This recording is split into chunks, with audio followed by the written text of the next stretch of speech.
ನಮಸ್ಕಾರ ಫ್ರೆಂಡ್ಸ್. ಇವತ್ತು ಒಂದು ಬುಟ್ಟ ಮಾಡೋದು ಹೇಗೆ ಅಂತ ತೋರಿಸ್ತೀನಿ. ಈ ಬುಟ್ಟ ಸೀರೆ ಮೇಲೆ 1 ಇಂಚ್ ಬರುತ್ತೆ ಅಷ್ಟೇ. ಇದನ್ನು ಯಾವ ರೀತಿ ಮಾಡೋದು ಅಂತ ಪ್ರೊಸೀಜರ್ ಇವಾಗಿಂದ ನೋಡೋಣ. ಮೊದಲು ಒಂದು ಬುಟ್ಟ ತೊಗೊಂಡಿದ್ದೀನಿ. ಅದು ಎಷ್ಟು ಇಂಚ್ ಬರಬೇಕು ಅಂತ ಕ್ರಾಫ್ಟ್ ಮಾಡಿ ರೆಡಿ ಮಾಡಿ ಇಟ್ಕೊಂಡಿದ್ದೀನಿ. ಆ ರೆಡಿ ಮಾಡಿರೋ ಬುಟ್ಟನ ನೀಟಾಗಿ ಟ್ರೇಸ್ ಮಾಡ್ತಾ ಹೋಗ್ತಾ ಇದ್ದೀನಿ. ಟ್ರೇಸ್ ಯಾವ ರೀತಿ ಮಾಡಬೇಕು ಅಂತಂದರೆ, ನಾವು ಸಣ್ಣ ಸಣ್ಣ ಮೂಲೆಗಳನ್ನು ಸಣ್ಣ ಸಣ್ಣ ಕರುವನ್ನು ನೀಟಾಗಿ ತೊಗೊಳ್ಬೇಕು. ಅದನ್ನೇ ನಾನು ಇವಾಗ ಫಾಲೋ ಮಾಡ್ತಾಯಿದ್ದೀನಿ. ನೀವು ಇಲ್ಲಿ ನೋಡ್ತಾ ಇರ್ಬೋದು.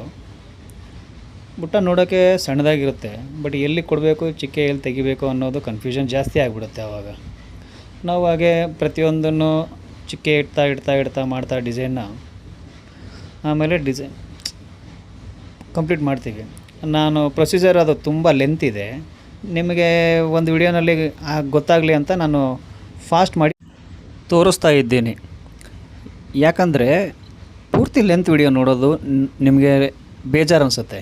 ಕೆಲಸ ಮಾಡೋದಕ್ಕೆ ನಮಗೆ ಬೇಜಾರು ಅನಿಸಲ್ಲ, ಯಾಕಂದರೆ ನಮ್ಮದು ಅದು ಕೆಲಸ.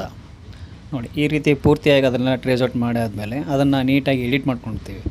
ಕೆಲವು ಕಡೆ ಚಿಕ್ಕಿ ಜಾಸ್ತಿ ಇರುತ್ತೆ, ಕಡಿಮೆ ಇರುತ್ತೆ. ಅದನ್ನೆಲ್ಲ ಎಡಿಟ್ ಮಾಡ್ಕೊಂಡು ಮತ್ತೆ ಒಂದು ಸಾರಿ ಚೆಕ್ ಮಾಡಿ ಎಲ್ಲಾದರೂ ಏನಾದರೂ ಜಾಸ್ತಿ ಅನಿಸ್ತಾ ಇದೆಯಾ ಇಲ್ವಾ ಅಂತ ಝೂಮ್ ಔಟ್ ಮಾಡಿ ಝೂಮ್ ಇನ್ ಮಾಡಿ ಶೇಪ್ನ ಚೆಕ್ ಮಾಡ್ತೀನಿ.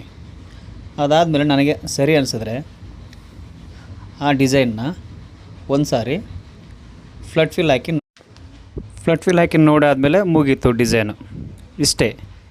ಇಷ್ಟೊತ್ತರೆಗೂ ಈ ಡಿಸೈನ್ ಮಾಡೋದು ಹೆಂಗೆ ಅಂತ ನೋಡಿದ್ರಿ. ಈ ಡಿಸೈನ್ ಮಾಡೋದು ಇಷ್ಟೊತ್ತರೆಗೂ ನೋಡಿದ್ದಕ್ಕೆ ಥ್ಯಾಂಕ್ಸ್. ನಮ್ಮ ಚಾನಲ್ನ ಸಬ್ಸ್ಕ್ರೈಬ್ ಮಾಡಿ, ಲೈಕ್ ಮಾಡಿ, ಶೇರ್ ಮಾಡಿ. Thank you.